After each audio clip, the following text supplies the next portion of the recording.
Okay, so is everyone able to see my screen? Yes. Okay, awesome. Yes. So good morning, everyone. Welcome to the teaching session. My name is Sarah. I am the moderator for today's session. So if you have some technical difficulties, or if you struggle with something, you can just send me a message on the Zoom chat and I'll be able to assist you. Okay, so today we have Dr. Vishal on the call with us. Dr. Vishal, would you like to introduce yourself? Sure, I'll definitely introduce myself. First of all, a very good morning to everybody and thank you for joining for the session. Myself, Dr. Vishal Goyal, I am a consultant radiologist from India and I have been practicing radiology since almost 10 years after my post-graduation. And I have been actively involved with multiple CMEs and conferences of not only educational or FRCR, but also in terms of the teaching pattern of undergraduates and postgraduates here in India. And my special areas of interest are chest imaging, head and neck imaging, and obs and gynae and pediatric was my primary training institute. So they are the core areas which are really interested to me. So thank you for invitation and hope we shall have a very good session. Thank you very much, Doctor. Okay, so I'm just going to explain the agenda of today's session. So from now until 11:10, we will have the teaching session conducted by Dr. Vishal. And then from 10 past 11 till 25 past 11, we'll have a break. And then we will come back to start our study group session. So we'll have 10 minutes to work on the study group packet. And then we'll do research and we will start our peer-led discussion as usual.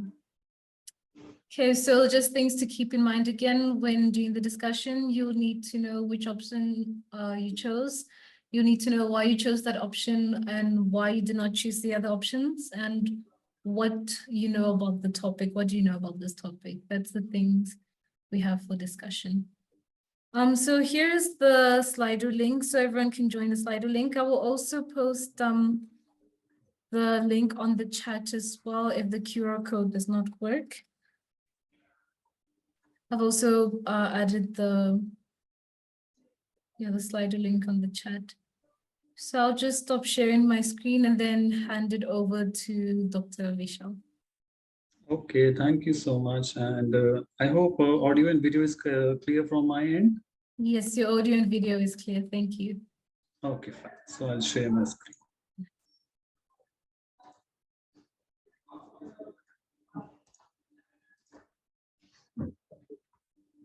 Okay. So welcome to everybody once again, and let's begin. So this has been covered. We have, I guess everybody has joined. So let's start first with the question number one. Okay, I'll give a brief that my intention is to focus on only one topic. I don't want to run from top to bottom of the body. That's become very haphazard. So I'm focusing on something that after 1.5 hours, you find it's useful. So I am focusing only on temporal bone pathology because it's a very gray area for everybody I know. Even when I was learning, that's become a very gray area. Even in daily routine practice, if you get a CT temporal bone or an MR temporal bone, you are stuck. You feel, okay, let's pass it this to somebody else. So just relax. I'm not going to too much of details. I have categorized my question first as benign pathologies and then as the malignant pathologies.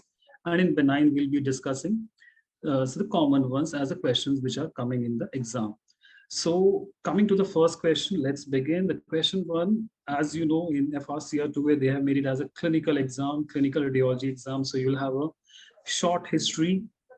When I gave the exam also, there were some of the questions which were quite lengthy in history. So you have to figure out which history is relevant for you. Is it clinical, lab parameter, or the radiological?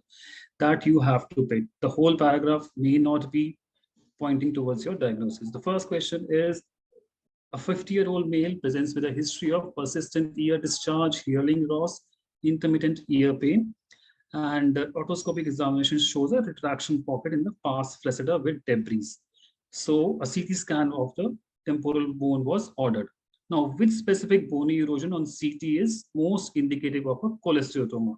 So the question is itself pointing towards that we are dealing with some benign pathology. It is not something which we are dealing with any malignancy. Now in benign pathology, there is bony erosion, and now they want to know which is the bony erosion. So please everybody check your Slido and let me know the answers. We'll wait for one minute.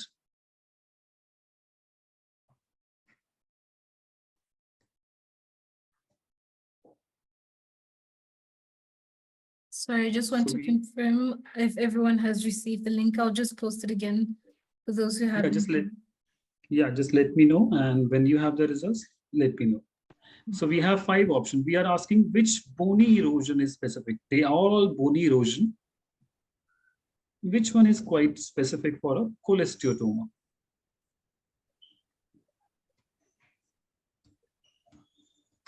Tegment, tympani, ossicles. Yeah, please go ahead. Sorry, so while the candidates are answering, is there anyone who would like to volunteer to answer this question? Yeah, please come ahead. Sure, please, most welcome. Yeah, please go ahead. Which one you do want to mark as your answer out of the 5 options? Yeah, sorry, I'm just going through the options still. But sure, please. Yeah. Please. So there is bony erosion in cholesteatoma. Which one is quite specific for bony erosion to be called as cholesteatoma? Yeah.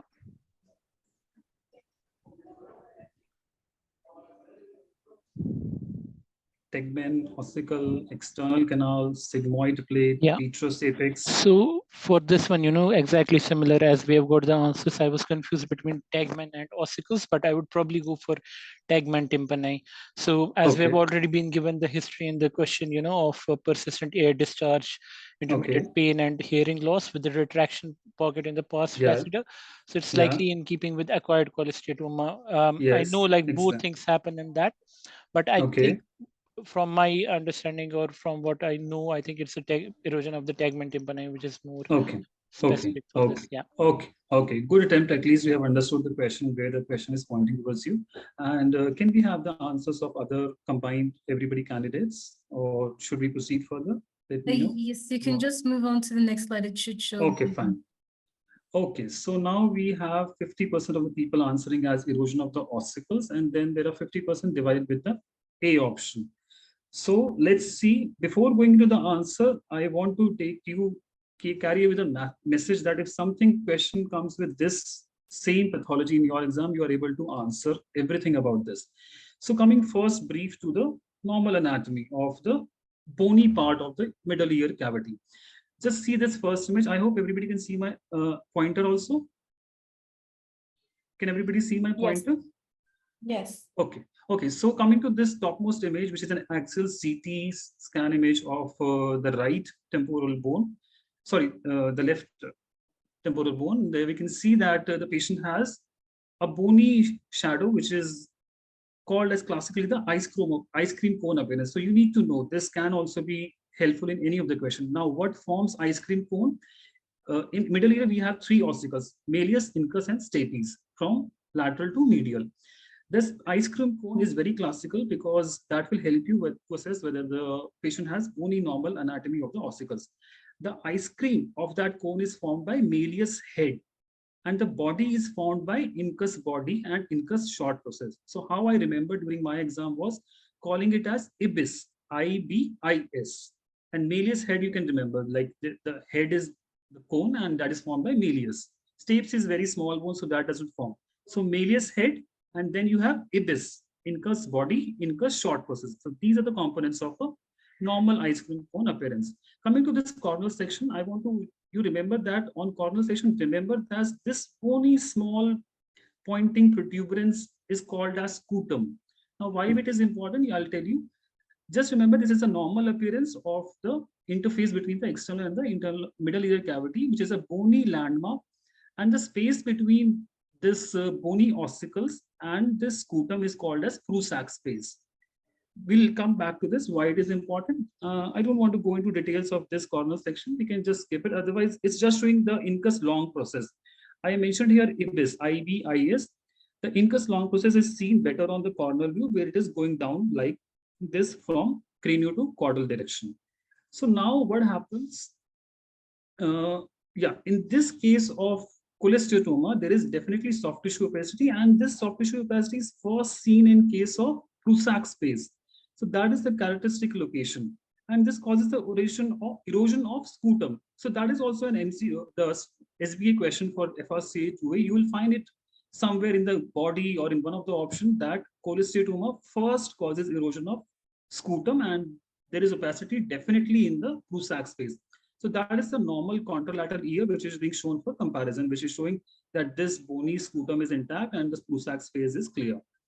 And that's a classical case of cholesteatoma, where we can see that ice cream cone appearance is lost, that bony densities are totally deformed, they are loosened, the cortical margins of those bony ossicles is not seen due to the soft tissue opacity in the middle ear cavity, which was cholesteatoma. Now, you guys have mentioned in the answer as erosion of tegment tympani as one of your thought process. The question was specifically which is the most specific. Now, if you want to give a diagnosis, you need to first see erosion of ossicles. Okay. If you are thinking of tegment tympani, that means you are thinking in terms of complication of cholesteatoma. The question is asking how will you label this as a patient is having cholesteatoma as a diagnosis. I'm not asking about the complication of tegment cholesteatoma that is causing the erosion of tegment tympani as a later complication. So you understand where the question was asking which specific erosion is indicative. It is not complication the question is asking. So that's why you got confused between these two options. The answer of this question is erosion of ossicles is most indicative. It is not the complication which was being asked in the question. So that we have seen, and even in the bony ossicles, they have clearly mentioned that incus long process and incus lenticular process are the most vulnerable ossicular structures in the whole chain, followed by Stapes head. The malleus and incus body are more resistant. So even if you see a prolonged case, a follow-up case of cholesteatoma with bony ossicle erosion, you will find that the incus is probably the most commonest bone, which is showing erosion. The malleus and the body are more resistant. Okay, so that's we will go to for each every option. Erosion of the ossicles, as I said, I have explained, is highly suggestive of. Just leave the upper part, that is just routine theory. Come to this option, erosion of ossicles. The presence of soft tissue mass that causes erosion of ossicle is highly suggestive of, and it leads to conductive hair loss, not the sensory neural failure loss, which is a common symptom. Now, tegment tympani, that was the most confusing option. It can be seen in other middle ear infections or inflammatory process because tegment is slightly towards the base of the skull. And it is, if you are thinking of cholesteatoma, that is a later complication that there was such a huge soft tissue that even reached to the skull base floor and causes invasion into the floor of the skull. So I hope everybody got where we are, the way the question is asking you in terms of specificity of indicating of a diagnosis and not as the complication of which is giving a diagnosis. External auditory canal, as we know, it's outside, it's something which is too far. Sigmoid plate erosion is again a complication which is later on. Erosion of the petrosepis is again a complication which we'll see later on if there is such a huge soft tissue cholesteatoma which has caused extensive erosion to the temporal bone. I hope we are clear with this. Okay. So everybody is clear. If any have any question, just please type on the chat. I'll be very happy to answer in between. So coming to the next question, again, temporal bone. Just see this. I agree. The history sometimes looks so big, we get slightly scared, but relax. I have seen the questions which are slightly made bigger. In case you have to, in that you have to figure out which one is relevant for you, which one is not. So that happens in exam also. And that I know it's time consuming. You have 3 hours for those so many questions. So patient 2 is 55-year-old man presents with your clinic complaining of progressive hearing loss in his right ear, and which he has noticed worsening over the past 6 months, a chronic history of progressive loss. And there is a persistent foul-smelling otorrhea. And he has a history of chronic infection since childhood. So chronic infection in a patient in the ear. Again, on examination, clinical, you see a retracted TM with keratin debris behind the ear. Now the MR has been performed. So in this question, they have not given you what is the diagnosis. You have been given a history and there is a clinical examination finding. So this is a slightly difficult question, I agree, because they are asking MRI of the temporal bone. You are not sure what is the diagnosis. But the key point here is that there are retracted TM with visible keratin debris. Okay. So we'll go to the options first and let's see what's your background and how I can improve upon. So everybody please go to your Slido and let me know the answers. And if somebody wants to volunteer, please most welcome.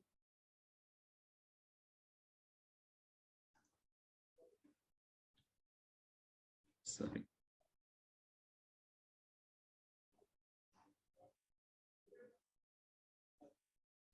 Sir, are you getting the answers of the participants? You can move on to the next slide. You'll be able to see the answer. Okay, fine. Okay, T2 hyperintensity with restricted diffusion is the 50% and T2 hypointensity with no N. Okay, so people are, okay, now I've got something. T2 hyperintensity with restricted diffusion. Absolutely very, very good. Everybody who has answered, it's the correct answer. I'll go ahead with the MR imaging of cholesteatoma. So again, the diagnosis was cholesteatoma. I hope everybody is clear. The examiner did not want you to tell directly the cholesteatoma, but it was clearly mentioned that visible keratin debris. So they are not judging you on terms of clinical examination. They are judging you on terms of radiology and some part of pathology, because that is expected out of a radiologist. So we have the correct answer by everybody. Congratulations. T2 hyperintensity with restricted diffusion. So that's the classical image of a cholesteatoma. On T2, it is bright. On T1, this image is hypo. That's the diffusion image, which is showing intense diffusion restriction, and that's the post-contrast scan, which is not so relevant, but the point to show is that this is not a vascular lesion and can show mild peripheral enhancement because there is some granulation tissue around in the periphery. So that's the only relevance.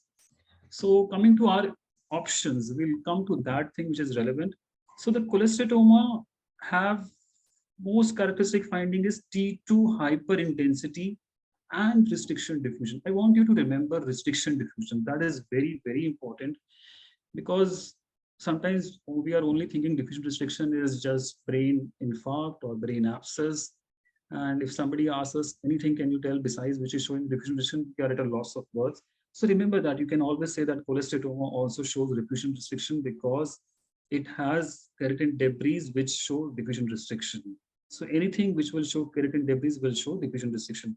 So our first option, T1 hyperintensity, is wrong because T1 hyperintensity is not seen in this. It is inflammatory tissue. So that's why it is T2 hyperintense. T1 hypointensity with homogeneous enhancement. No, we don't have homogeneous enhancement. We only have peripheral thin rim of enhancement, which is also not seen, maybe not seen in every case, but you can have it, but definitely not homogeneous because it's not a vascular lesion. T2 hypo is not the answer. T2 hyper is the answer because it's an inflammatory tissue. Then we have T1 iso intensity with peripheral enhancement. T1 iso, it is not. T1 hypo because it is following the normal pattern of inflammatory tissue. So T1 iso is not the answer. T2 hyper and diffusion. So I'm sure you all guys have seen it and it's the correct option.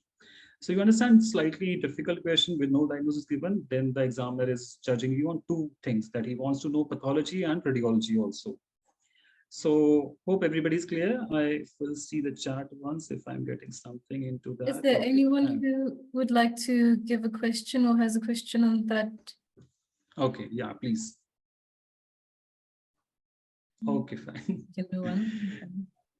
Yeah, no, don't worry. I understand temporal bone is difficult. That's why we have taken this so that guys don't worry during your exams. So please volunteer. It will be very helpful for you. So question 3, we'll just go to the question. A 50-year-old woman presents with chronic ear pain and hearing loss. Again, the same history. MR of the brain reveals a lesion at the petrous apex with high signal on T1 and no significant enhancement after the gadolinium. So we have a lesion, petrous apex, T1 bright, no post-contrast enhancement. They have given 3 features, okay? Which imaging finding would help differentiate a cholesterol granuloma from a cholesteatoma? So they are saying that the patient has some lesion in the brain and it has some radiological features. Now they are suspecting that we are suspecting 2 differentials of cholesteatoma and a granuloma also. So how do you differentiate it? So I'll move ahead. Can somebody volunteer, please? Just take up this case. Just discuss what do you feel, where you are confident with the diagnosis or not. And in the meantime, please answer on the Slido also. If there's no one who can, who would volunteer to take this case, can we please have Ying? Could you please answer this question? Thank you. Please be free to answer, because then only you will understand. When you are stressing your brain, then I feel. Please go ahead. Somebody wants to volunteer. Yeah, it's okay. I'll take this one. Sure, please. Yes, the question was asking what findings will help differentiate the cholesterol granuloma from cholesteatoma in this scenario. So yes. I chose the high signal intensity on the T1 images because since it's a cholesterol granuloma. Okay, fine. Okay. Okay. And always I will suggest, always look every option. Is the examiner is asking something more specific, you are right. I will say you are not wrong, but always look the other options always.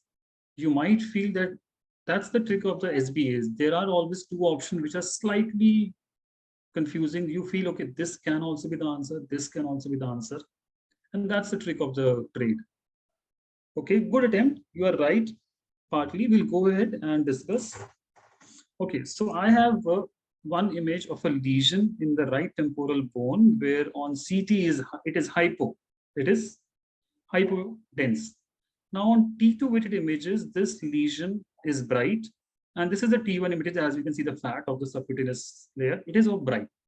So a lesion is there in the petrous apex area, which is T1 bright, T2 bright. And the question was, this is the classical feature of a cholesterol granuloma. So now we have come to one more pathology in our discussion today. After cholesteatoma, it is cholesterol granuloma. So remember that cholesterol granuloma is T1 bright and T2 bright because it has mixed fat and fluid component. Now, yes, I did show that on cholesteatoma, our T1 question. But the answer of this question is restricted diffusion. Why? I will let you know. Coming to the first option, which the volunteer has selected, why it is correct, both cholesterol granuloma and cholesteatoma can show. The classical cholesteatoma is T1 hypo, absolutely agreed, no doubt about that. But cholesteatoma sometimes can have bright T1 intensity because it has some keratin, it has some fat, it can sometimes bleed internally. So because of that, if the inflammatory tissue is less and the rest of the component which can be T1 bright, you can have these findings. So come to the fifth option, there is diffusion restriction. That is something which is very classic. Cholesterol granuloma will never show you restricted diffusion. So there are two options. One of them is definite. The second one, which the volunteer has selected, is relatively correct. So you understand why the examiner has put these two options. That's what he's judging, what you are aware of in terms of every finding. Restricted diffusion will never be seen in cholesterol granuloma. And that's a very important sequence if you want to differentiate between cholesteatoma and cholesterol granuloma. Both of them are benign pathologies. One of them is showing restricted diffusion. The other one is not showing restricted diffusion. The other features like T2 bright, T1 bright, yes, they are defined, but as in radiology, we have certain variations because the lesion can have slightly more fatty component, keratin, internal hemorrhage. The rest of the option, low signal intensity on T2 is incorrect because cholesteatoma. So the question was asking, yeah, one more point I'll take home as differentiate a cholesterol granuloma from a cholesteatoma. So we have some of the candidates who have given the option as C, also no significant enhancement after gadolinium administration. Okay, then yes, somebody has taken diffusion restriction, so definitely very good for that candidate. And the two other options will come with. I'll come. So low signal intensity on T2 is incorrect because cholesteatoma and cholesterol granuloma are T2 bright. Enhancement per se is not seen in these lesions because they are chronic inflammatory pathologies. So both lesions may not show significant enhancement. They are not vascular lesions. Bone erosions is incorrect, as we know, but because both of them can cause both bone erosion. So you understand the take-home point from this question. In your exam, you will have options which are Both of them are looking correct to you. So don't jump immediately ticking it in your answer sheet that this is correct. No, no, no. Please look at every option. You will have something slightly better answer in your options. Rule out the 3 options, come to the 2 options, read the question once more, then you will have your answer. That's the rule of the short best single best answers, that they will give you one option which will make you confused. That's the purpose of examination, that you are aware of certain things as to be called as, okay, we can let you have an independent practice in UK. Okay, so coming to the next, again, one more benign pathology. A 7-year-old boy presents with a 5-day history of ear pain, fever, swelling. So same pathologies in the ear, pain, otorrhea, discharge. We can't differentiate as for example. Physical examination. Yeah, this is important. That is a child. This history of age is important in this question. Physical examination reveals a tender swelling over the mastoid area with protrusion of the auricle. So as expected, CT scan was done because you need to know what is happening with the patient, and the complication most commonly associated with acute mastoiditis. They have already given us a diagnosis of acute mastoiditis because that was quite expected. 7-year-old child, fever, tender swelling, protrusion of the auricle. So in a child, we expect that because they have recurrent upper respiratory infection, this is expected. But the question has asked, now you tell me the complication which is most commonly associated with. So these are your options, and any volunteer, please, most welcome. Rebecca, would you like to take this question? Yeah, I'll just read through. Yeah. So most common complication with mastoiditis in a child, acute mastoiditis. So we saw chronic ones. So now we come into the acute one in our 4th question.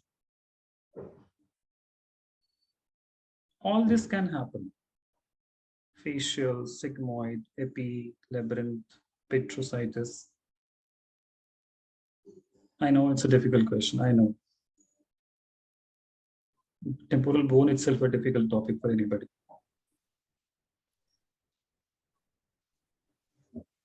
Just pick, Yeah. whichever your gut feeling says. That's what you'll have to resort to in your exam also. You will come across a question which you are not aware of it, but you don't want to leave every question. You will go ahead with your background knowledge, whatever you have read. You will probably try to rule out and pick one. Yeah, I don't know which is the most common complication, but I've seen cases with epidural abscess, but I don't know. Okay, I'll help you out. Which structure is most common, or which is like very easily structured, which can get invaded by pus and which can get easily involved by the surrounding pathology? Is it labyrinth, facial nerve? Going through the mastoidal cells and you're near sort of the petrous bone, you could be invading the facial nerve, but I don't know if. Yeah, but the pathology is in the mastoid ear cells. It's in the medullary cavity. Yeah. It's the mastoid ear cells. Okay. Yeah. So let's go with this. You don't know anything about this question. Now you have something which is inflammatory tissue in the medullary and the mastoid area. Now the tissue, the pus has gone out of the bone. That is a complication. No? So would you expect that the abscess will form immediately, or it will take some time because the bony partition is still there? I agree that it has gone out, but the abscess to form, it will take time because it has to erode a large part of the bone. It has to form a swelling that it can be called as an abscess. So that is a late complication. So I don't expect it could be most common. Coming to the petrositis is something quite far. It's in the petrous apex area. So I will not expect to be, it's very common. Labyrinthitis, that is the inner ear pathology. That is also not the pathway of spread of pus initially. The pus is spreading in the skin and subcutaneous tissue. Our question already has mentioned that there is protrusion of the auricle. Okay, so the pathway of spread is pus in the least resistance. So medially, the pus is very rare that it from middle ear can go to inner ear. we have very rarely heard of something like the inner ear infection because of middle ear. So we are left with A and C, facial nerve and sigmoid. Facial nerve is again enclosed in a bony canal. Okay, there is a whole full bony canal. Yes, I agree that can also be involved because there is some intratympanic part of the facial nerve which can get involved. So there are two options, A and C. But the patient has mastoiditis and the child has mastoid cells air involvement, and there is thin bony septum in the mastoid area than the actual medial cavity. So now the pus has gone out of the mastoid air cells, broken the some amount of thin bony septum, and then we have the sigmoid sinus here. We have the venous sinus closely just below the dura, and that can, if there's even minimal inflammation or there is some pus which has broken down and it has already come out to the lateral skin area, that's why there is auricle which is displaced. So that is expected because that is the least thin bone in the mastoid area. So it has gone on the skin side, it has come on the brain side, and that's why you will have sigmoid sinus thrombosis, which is so common in these kids. And venous channels are so easily affected because they have a thin wall. Okay, the facial nerve can be involved. It probably might be the second common thing if it is filling the entire middle cavity with involvement of intratympanic segment, but otherwise the rest of the part of the facial nerves are within the bony canal. So in a child with acute complication, this is expected. But yes, in chronic osteotoma, we talk about facial nerve palsy because it is a chronic long-standing process which is causing slow progressive erosion of bone. Okay, so that's how you can somehow at least come to your answer if some question comes in your exam, which is again you have not heard of. So very good, 75% are on the correct pathway. So I think I've covered whatever is this slide is mentioning, just each and every option. It's a relatively common complication of acute mastoiditis. We are dealing with this. The infection can spread to sigmoid sinus because it's very closely abutting in that area, and as the infection enters into the vessel, it can cause you thrombosis. And the child will present with signs of intracranial venous thrombosis like headache, which is very non-specific in terms of already a patient is acute mastoiditis, but if the child is having headache, vision disturbance in terms of increased ICT, the child is feeling more sleepy than the normal, has these symptoms, you should suspect there's some intracranial complication. And the question has already mentioned to you that there is protrusion of auricle. So you don't usually expect mastoiditis to cause this. So there is a complication that the pus has eroded the bony septum mastoid and there is complication which is happening. So facial nerve was our second query. Although it can occur due to involvement of the facial nerve, it is less common compared to intracranial complication. Okay, intracranially, because the pus has entered from that area, that can cause sigmoid sinus thrombosis. Epidural abscess, severe complication, but less common again. Infection spreading to the ear, leading to vertigo and sensory neural horn, but not as common. That is not the pathway of spread. Okay. Involvement of the petrous apex. Sorry, just let me drag this. Yeah.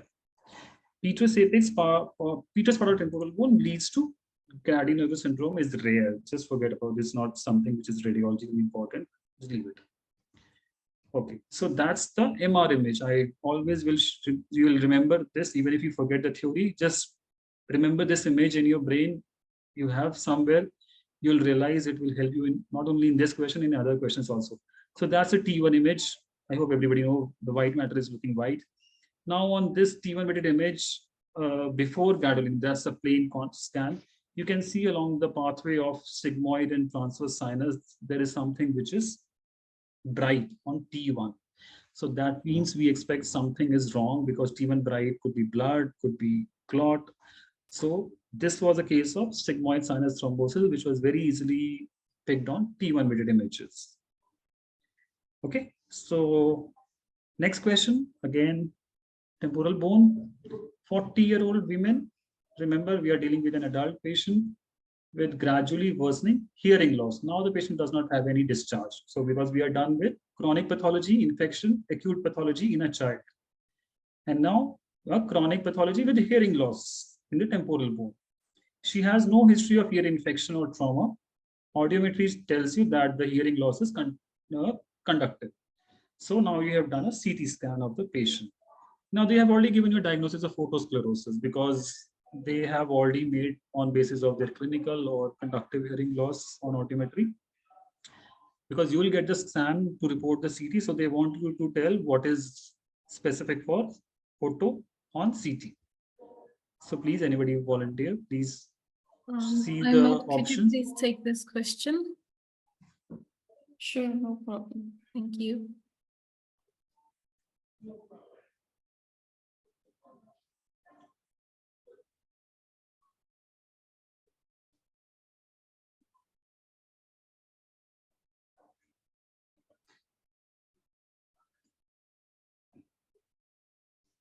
So something is otosclerosis. Some is something in the ear which is getting sclerosed. If you are not aware of the pathology, what is the CT? It's not something which we see commonly in the clinical practice. I agree.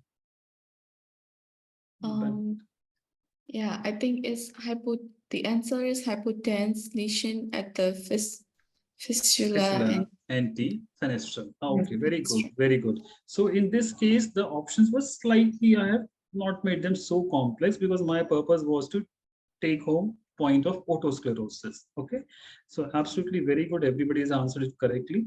So let's see what is this otosclerosis. This is the normal ear anatomy. Now just see on the small arrow, forget about the bigger arrows. The small arrow is pointing towards one part of the middle ear cavity on the medial side.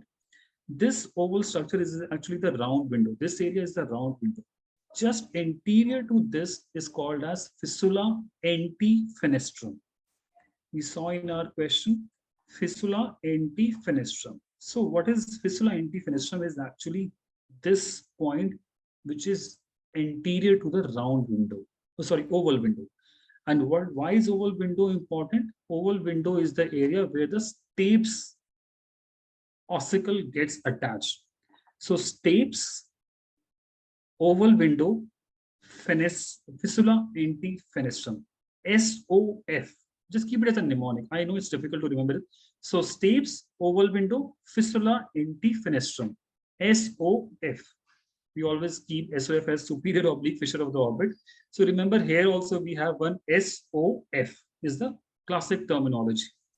So that's the normal, and a normal CT scan, it looks like dense, bright, white. Now that's the pathology in otosclerosis. Now just forget the text. The question is saying the pathology is otosclerosis, but the pathology is saying that on CT you find it as hypodense. I mean, hypodense, how can sclerosis be hypodense? So anybody know what is this dilemma? Hypodense sclerosis? Anybody? Just try to think if you guys have read somewhere, remember something? No? Okay, I'll tell you.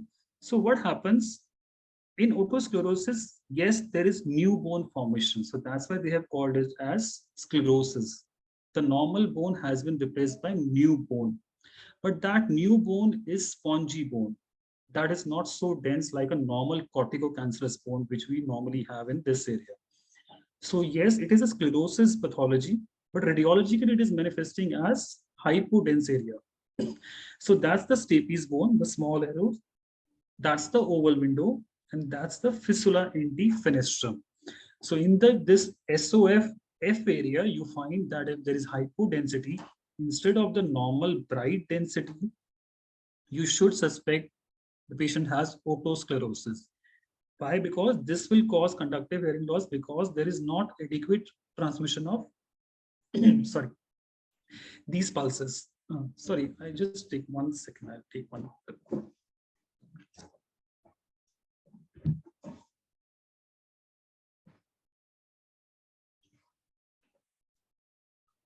You are waiting for me. So understand.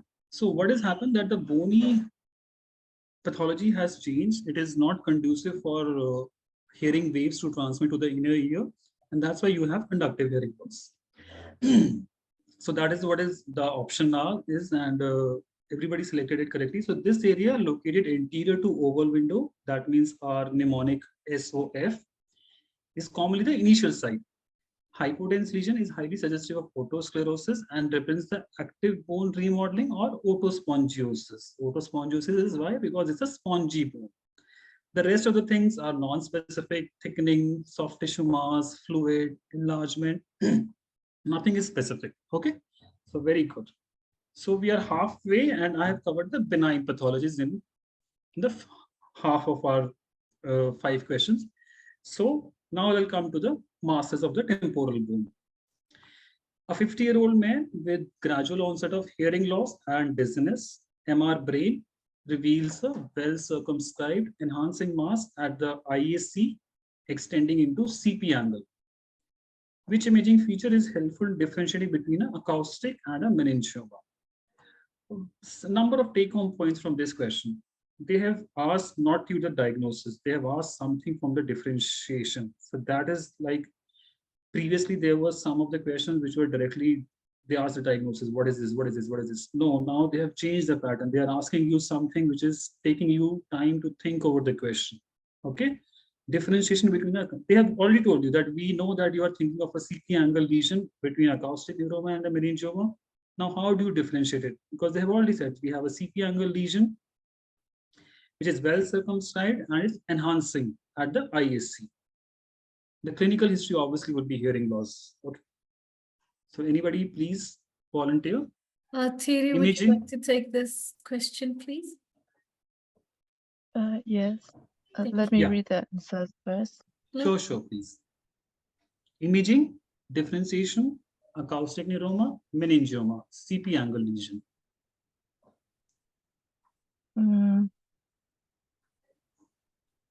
I would like to choose the pattern of enhancement. Okay. So I'll help you with this. I'm not moving ahead. You have picked pattern of enhancement. Always check your question did mention anything about the enhancement. You see enhancing mass at the IUC. They have already mentioned. Okay. So sometimes probably if they had already given you pattern of enhancement in your options or imaging description, they don't want you to at least, that could not be the differentiating feature. This is just a rough idea which I want to communicate. They want to ask you something which is not there in the question itself. Okay, they want you to tell us something which is totally new, which was not there anywhere in the question, which is expected you to know if you are a safe radiologist in UK. Okay, if you want to pick something else, A, C, D, E. Okay, fine, no worries, don't stress out. I know it's not an easy question. Okay, I do have answers. So I know it's a difficult, everybody is 40, 20, 20, 20.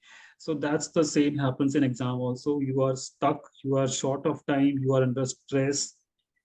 You pick an option you don't know, but calm down. You have to take care of every question.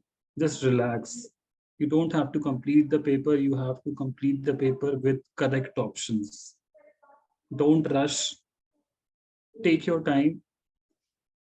Even if 1 or 2 questions are left, but you have marked the other correctly, that is more important. Okay, because there is never a cutoff which is so high.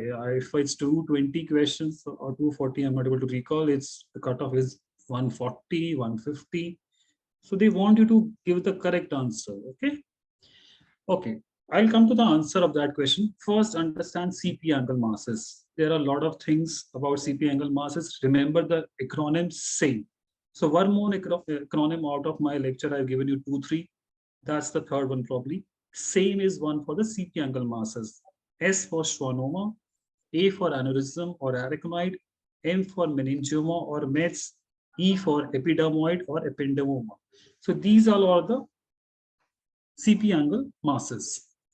Okay, so I'll come back to this, just wait. So I have a patient, these are the top 2 images are one patient and this image is one another patient. So this patient is having a lesion at the CP angle. The lesion is heterogeneous on T2, is brightly enhancing and is invading the IAC, internal aortic canal. This patient has a lesion which is again brightly enhancing.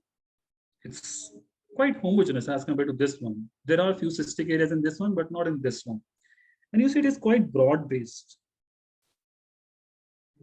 The IEC component of this region, it's quite difficult for us to tell. It's okay, but it might be there. We will see. We don't have the complete scroll. We have just static image.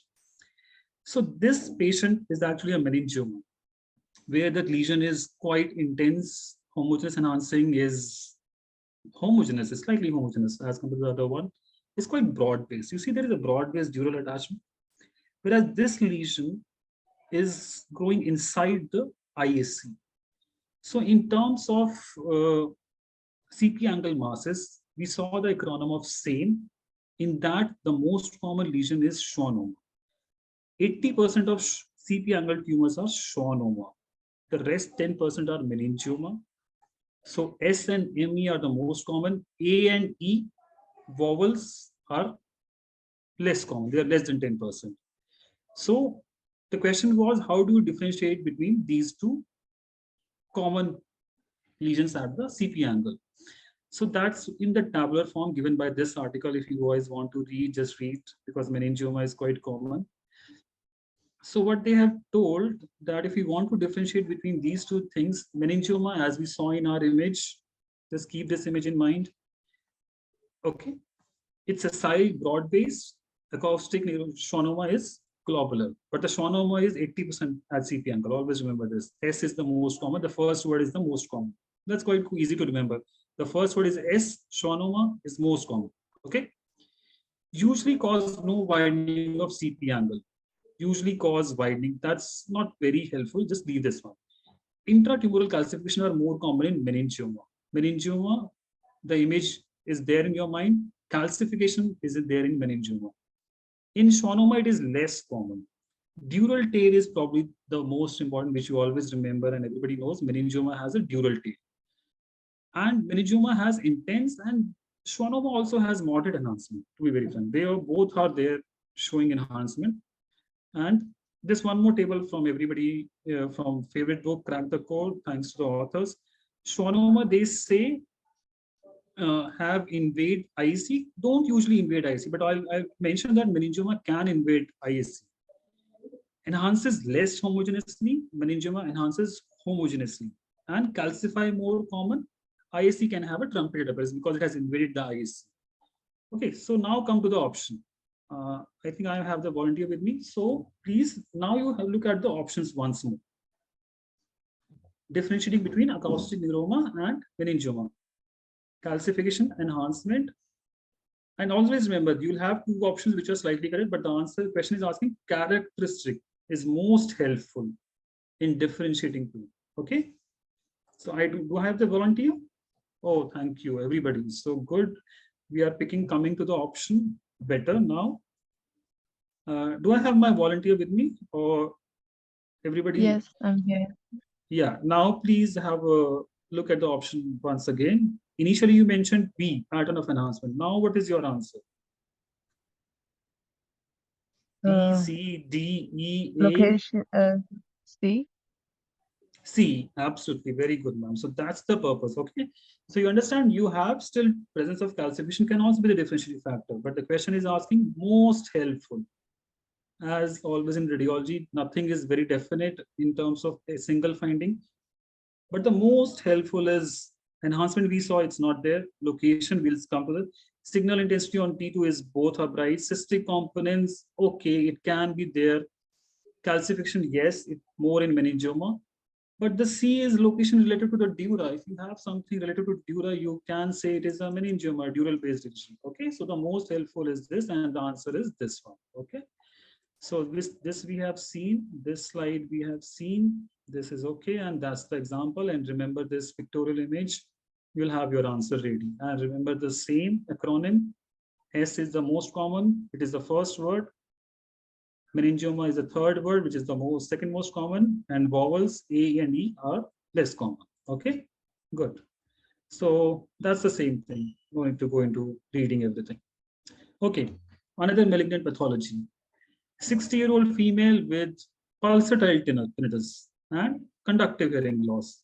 Otoscopic examination, reddish blue mass. Just remember reddish blue mass is very important.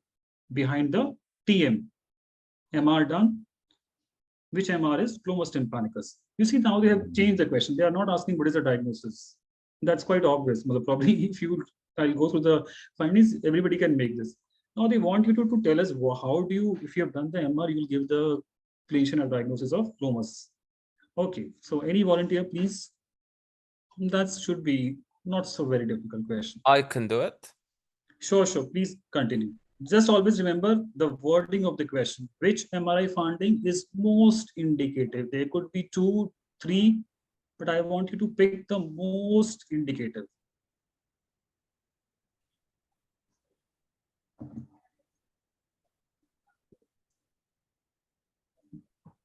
Okay, so looking at the options, glomus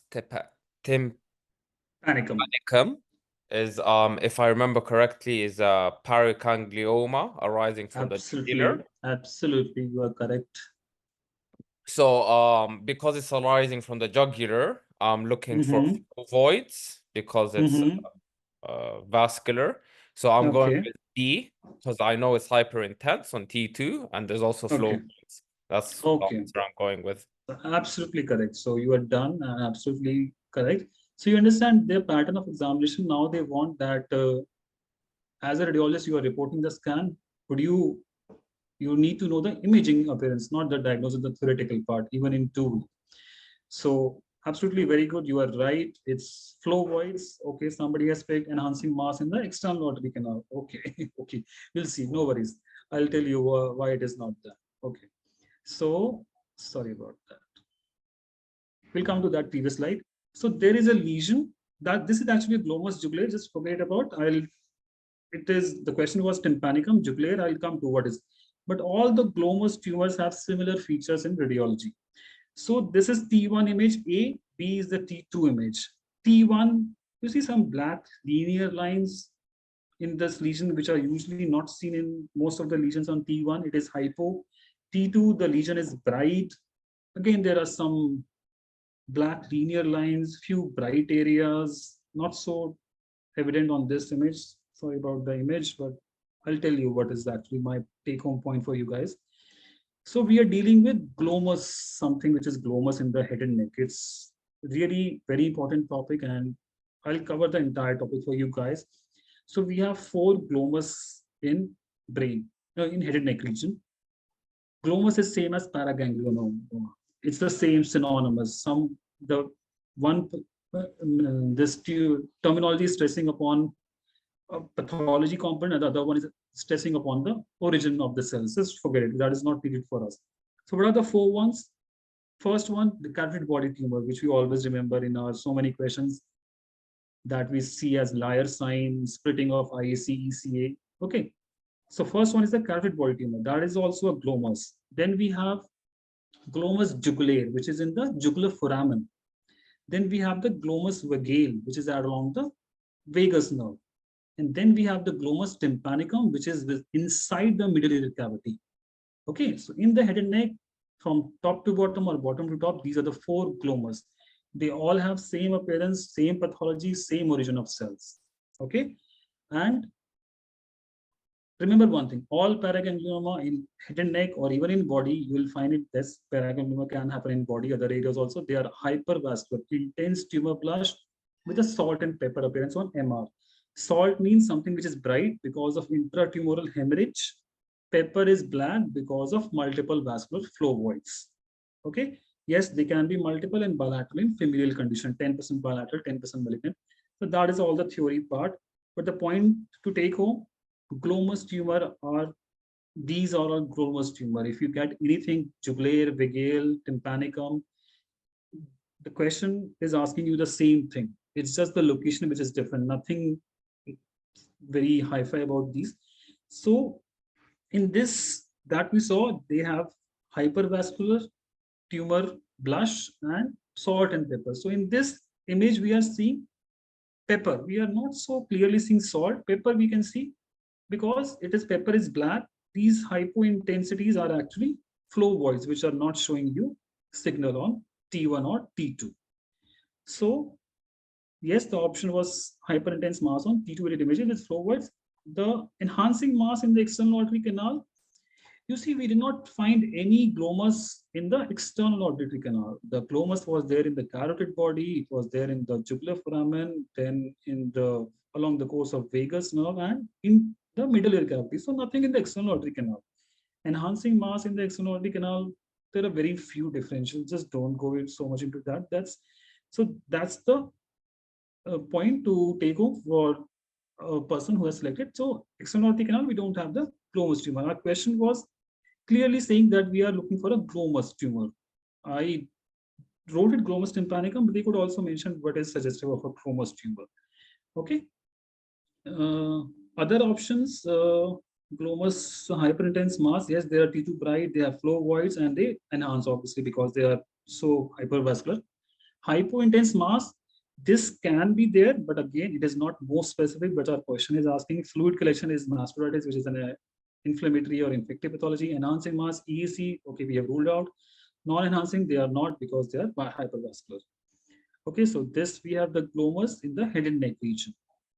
So there is one which is fish classification. Sometimes this might come as a question. They might show fish classification of glomus tumors.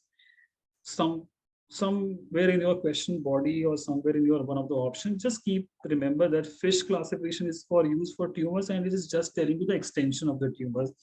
And in that, I feel just remember that till type C, it has not gone inside the brain. D and E have gone inside the brain. So if something has gone inside the brain, then it is type D or E. Tumor with intracranial less than 2 centimeter, tumor with intracranial more than 2 centimeters. Just theoretical. A, B, C, not intracranial, D and E is intracranial extension. These are just fine details limited to tympanomastoid area. I don't think any question can be framed over this area. They probably might just ask, has gone intracranially, what type is the fish classification, D or E, one of the options. That's probably the only relevance. Okay. So question number 8, again, a big history. We'll pick the words. Okay. 60-year-old women, hoarseness, dysphagia, hearing loss, CT, mass, jugular foramen. So something in the jugular foramen. Enlargement, erosion, destruction of cortical outline. Okay. Jugular foramen, enlarged, eroded, and the same is probably the same with the rest of the words. What type of tumor is most likely based on the location, presentation, and imaging? So jugular lesions, CT, enlarged, and cortical destruction. So please, anybody want there? Remember, the question is asking most likely. Which type of tumor is most likely? You can have similar appearance with 2, 3. Yeah, I can go for this. Sure, please. Yeah, even without looking at the options, I think it's most likely D, jugular foramen paraganglioma. Okay, so let the other also answer it. Just 10 seconds. Everybody, please see. The jugular foramen was enlarged and it is eroded. Okay. Oh, eroded, yeah. Okay, that's important because that's the imaging radiology what see. Okay, 80% have answered as paraganglionoma. I'll come to the answer, don't worry about that. First, I need to tell you something about jugular foramen. I know jugular foramen is not something which very easily we understand. It's something which is so rare, but the examiners always pick on it. It's so common with them.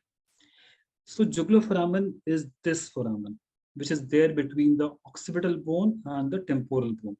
This shape is a foramen of jugular foramen. Okay. Now they have divided the jugular foramen into 2 parts, anterior part and the posterior part, and the dividing point is jugular spine. This bony protuberance spine is the dividing part. Now what they have divided them into 2, the interior part is pars nervosa because it contains nerve. The posterior part is pars vascularis because it contains vessels. Which nerve? Cranial nerve 9. Which vessel?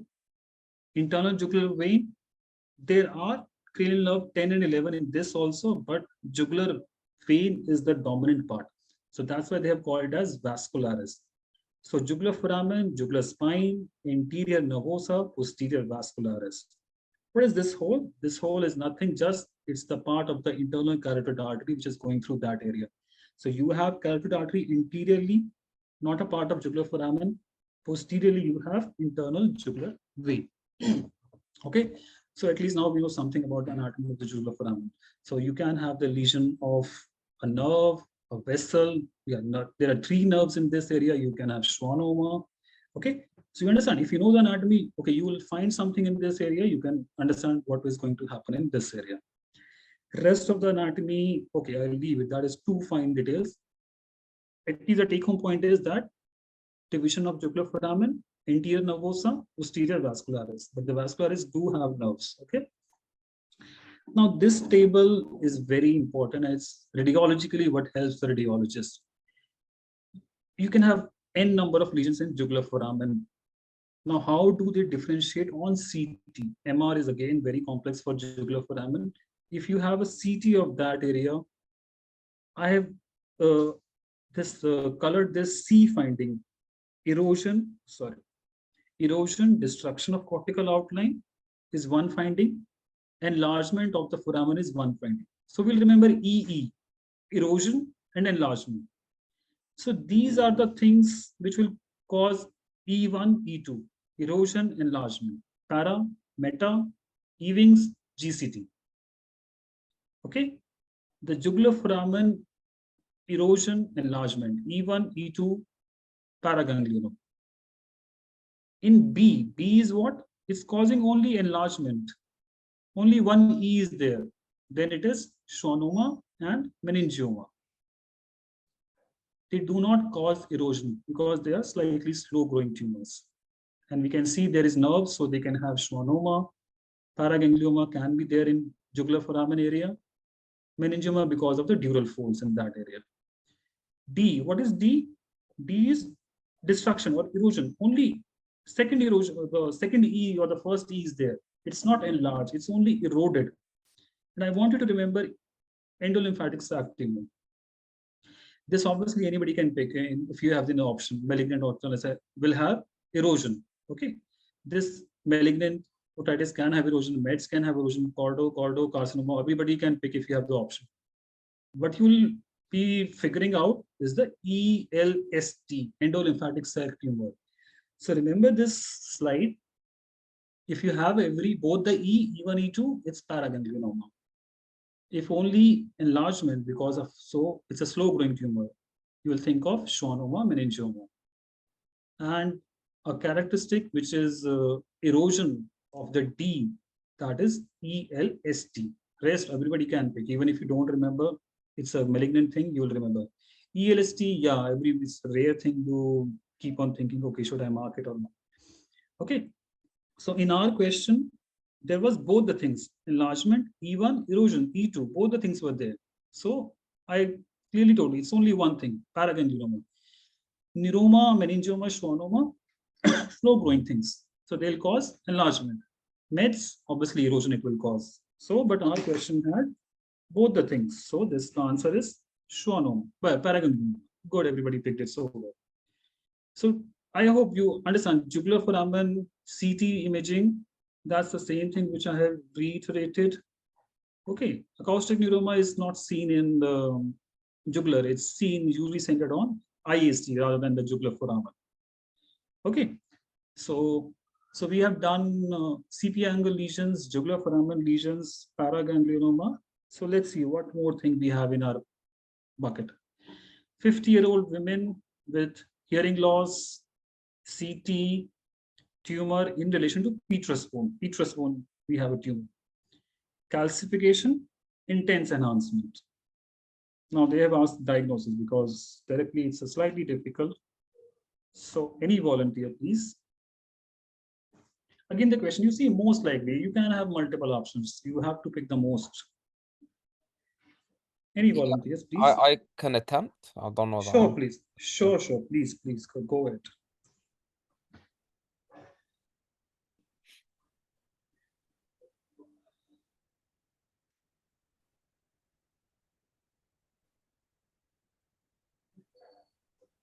A, B, C, D, anything which is striking to you. We have covered neuroma, meningioma, somewhat.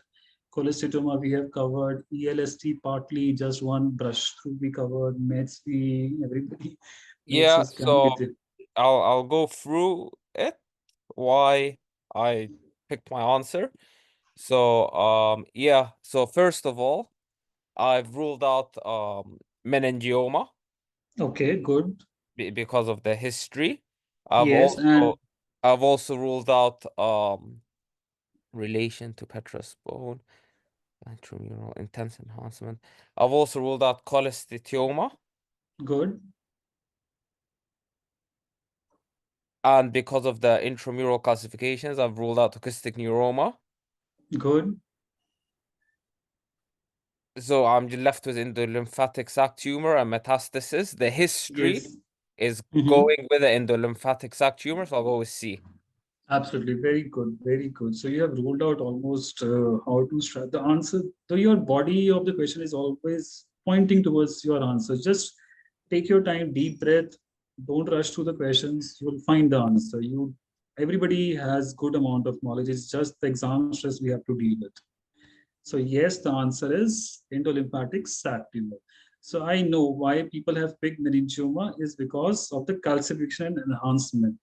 But you see why the answer is not meningioma. There is no mention of dural tail. Something is not mentioned.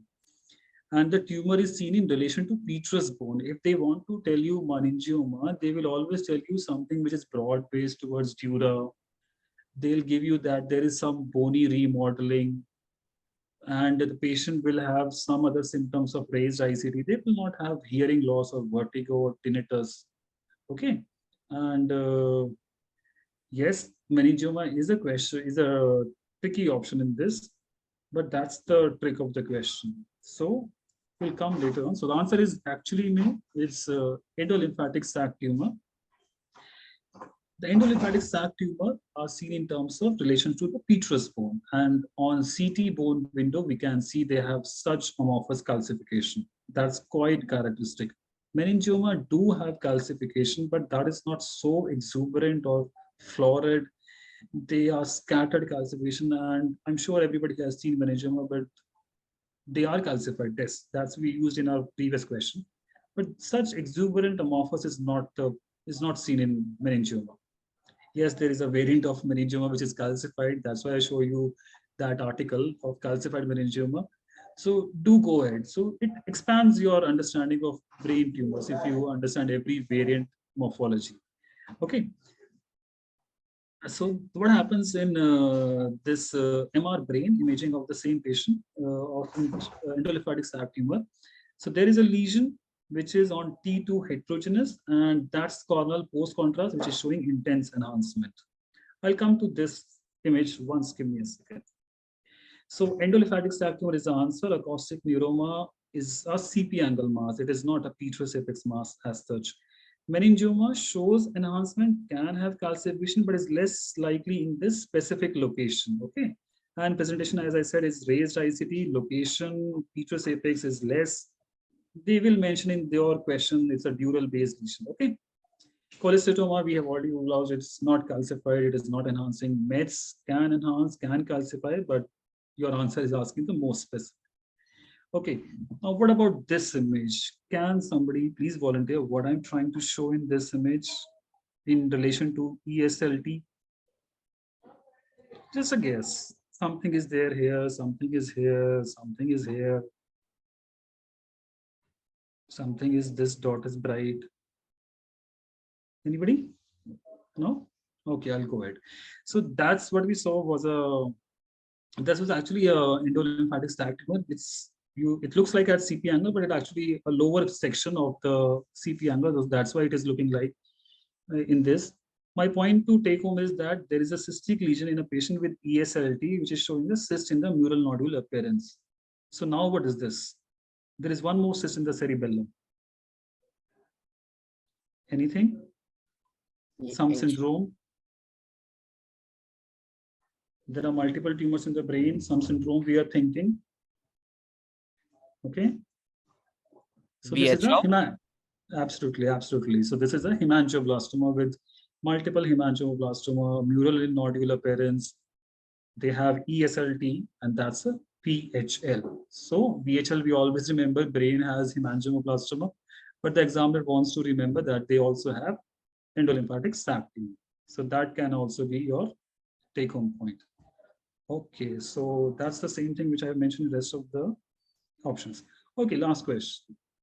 Can anybody please volunteer? So I'll read the history. Young patient, emergency department, accident, hearing loss, blood in his ear. CT scan. What type of temporal bone fracture is most likely associated with facial nerve injury? So young patient, trauma, CT injury. Now they have asked, no, so I have covered benign, then the malignant. Now I'm asking you trauma. Trauma is something which is very common. We need to know as radiologists, fractures. Now T-bone fracture. Okay, so anybody please volunteer, and rest of the participants, please on Slido. I can take it. Sure. So again, Um, see, yeah, please. It's B, transverse fracture. Okay, so you are going ahead with B. Let's see, let the other answer, just 5 seconds. Then we'll proceed. Okay, so very good. People are okay picking transverse, depressed fracture. Nobody with the longitudinal, diagonal, or comminuted. Okay, good. So 80% are right. Yes, the answer is transverse fracture. So that's the image probably you should just take in your mind. Longitudinal is along the long axis of the temporal bone. Transverse is perpendicular to the long axis of the temporal bone. So facial nerve canal is probably it's not there correctly in my image. Yeah, this one is the facial nerve canal. No, sorry, that's the submendibular canal. Oh, sorry, I don't have the good image of a facial nerve canal.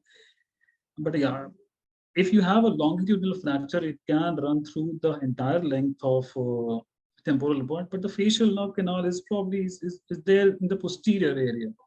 Okay, so you can have a longitudinal fracture and runs through this direction, mostly in the interior two-third aspect or the interior half of the temporal bone. The transverse fracture, which is perpendicular to the long axis of T-bone, it can also run medially laterally, but it does injure along the least pathway of resistance of facial canal. And it is more commonly associated with facial nerve injury. Some of the option which has been selected by people is depressed fracture. There is nothing like depressed fracture in T-bone fracture. You only have transverse, longitudinal. Sometimes they call it as combined fracture or comminuted fracture.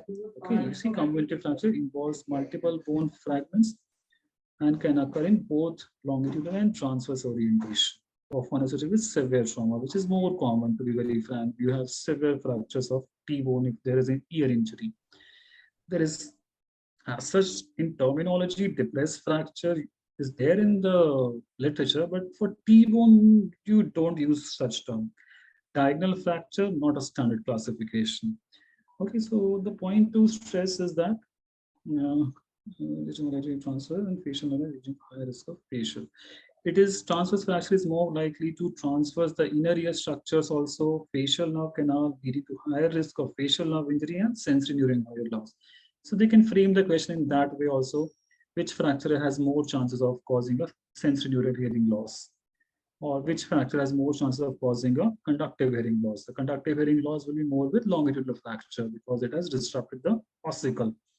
There would be hemotympanum, but less involved in the facial nerve. Okay, so facial nerve, conductive hearing loss, these are the two questions they can frame. Be it in your body, one of the option. Remember the image, sometimes it does get confusing, which is the longitudinal or the transverse. Longitudinal along the long axis, transverse, perpendicular. Remember the T is perpendicular in shape. So T is perpendicular, mnemonic. You need to remember because it does get confusing. At least it's some days it was for me.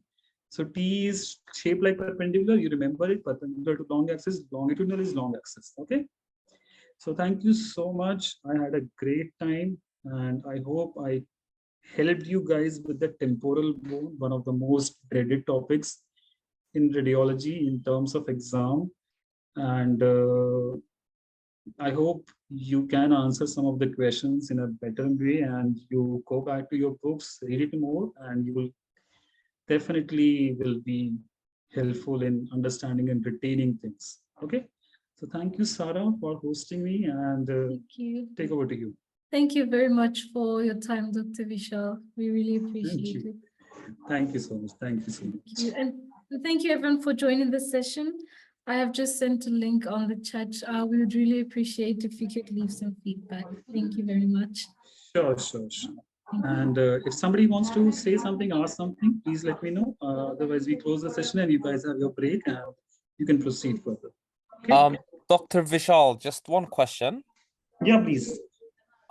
When I was reading for 2A in Crack the Core, I think they did mention that the transverse is more severe than the longitudinal, but they also said recent studies or research have shown that it's not really correlated with the injury, and I just want to clarify that they said realistically there's no such, they don't happen in isolation, transverse and longitudinal anyway. Yeah. It's just, that's what I'm saying. Transverse and longitudinal and community is the one which they have put in as a further classification, because in clinical practice, the fracture line is running in any direction. You can't simply classify it as transverse or longitudinal. The purpose of putting these things is that the radiologist looks whether that it is involving facial nerve, inner ear or middle ear. That is what I feel you should report in your CT of trauma of T-bone. Okay, that I have seen facial nerve involved. I have seen inner ear involved. I have seen bony ossicles involved. So that's what you have documented in your report. That is probably more important.